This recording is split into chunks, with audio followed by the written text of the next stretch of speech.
Assalamualaikum warahmatullahi wabarakatuh. Perkenalkan, nama saya Raden Lumbayung Putih Anggawirya dengan nomor induk mahasiswa 11921000055 dari Pendidikan Islam Anak Usia Dini, Fakultas Tarbiyah dan Keguruan UIN Sunan Gunung Jati Bandung.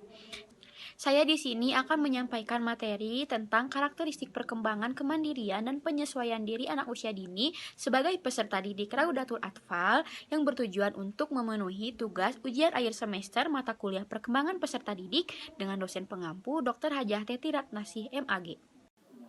Pengertian perkembangan kemandirian. Perkembangan kemandirian adalah proses yang menyangkut unsur-unsur normatif.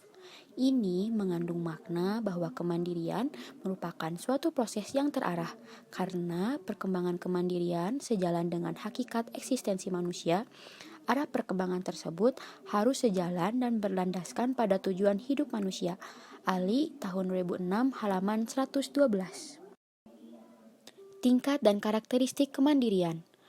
Perkembangan kemandirian seseorang berlangsung secara bertahap sesuai dengan tingkat perkembangan kemandirian tersebut. Lovinger dalam Sunario Kartadinata tahun 1988 mengemukakan tingkatan kemandirian dan karakteristiknya. Tingkat pertama adalah tingkat impulsif dan melindungi diri. Tingkat kedua adalah tingkat konformistik. Tingkat ketiga adalah tingkat sadar diri. Tingkat keempat adalah tingkat saksama. Tingkat kelima adalah tingkat individualitas, dan tingkat keenam adalah tingkat mandiri. Penyesuaian diri anak usia dini sebagai peserta didik. Penyesuaian diri adalah situasi individu untuk mampu melakukan dan menyesuaikan berdasarkan keadaan pada lingkungannya. Macam-macam penyesuaian diri. Yang pertama, penyesuaian diri personal. Yang kedua, penyesuaian diri moral dan religius. Yang ketiga, penyesuaian diri sosial. Yang keempat, penyesuaian diri marital atau perkawinan. Dan yang kelima, penyesuaian diri jabatan atau fasional. Faktor-faktor yang mempengaruhi penyesuaian diri. Yang pertama, kondisi fisik. Yang kedua, perkembangan dan kemasan unsur-unsur kepribadian. Yang ketiga, unsur penentu psikologi. Yang keempat, kondisi lingkungan. Dan yang kelima, unsur kebudayaan. Karakteristik penyesuaian diri. Yang pertama, penyesuaian diri secara positif. Mereka tergolong mampu melakukan penyesuaian diri secara positif, ditandai dengan hal-hal sebagai berikut.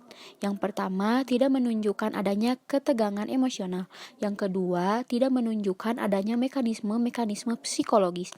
Yang ketiga, tidak menunjukkan adanya frustasi pribadi. Dan yang keempat, memiliki pertimbangan rasional dan pengarahan diri.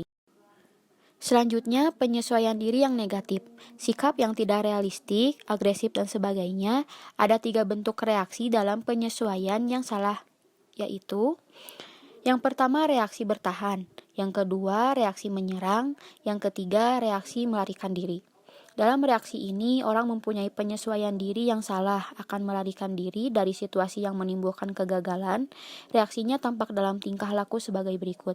Berfantasi, yaitu memasukkan keinginan yang tidak tercapai dalam bentuk angan-angan, seolah-olah sudah tercapai, banyak tidur, dan lain-lain.